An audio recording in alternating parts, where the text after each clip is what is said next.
किपरि प्रस्तुत फेड़ा करी बास प्रस्तुत करा जाए देखंतु कढ़ई रे बास तेल पकईली बेसन आरारोट देगिरी बास देखंतु कदली हेले सेहीपरि कदली हेले पिठो भजा हब देखंतु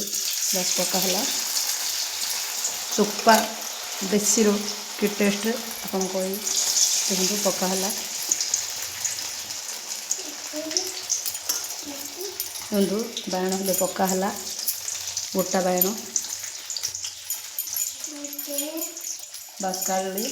देखंतु बायणटा को प्रकार टेस्ट होती बास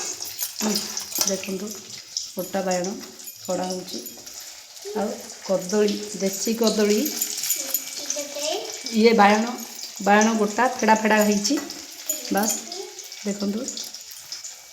केते टेस्ट आ स्पंज लगे केमी खाइबा को आपण जनइबे गोटा बायण देखंतु फेड़ा फेड़ा कर देकरी ए प्रकार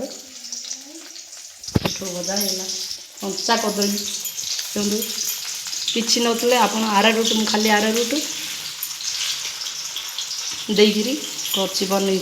देखु किपरि कहे फोन करी कहे आप देखु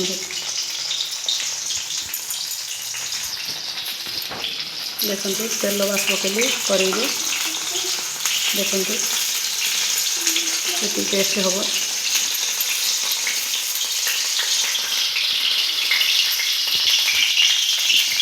देखु केते स्पंज स्वाद होती टेस्ट होती।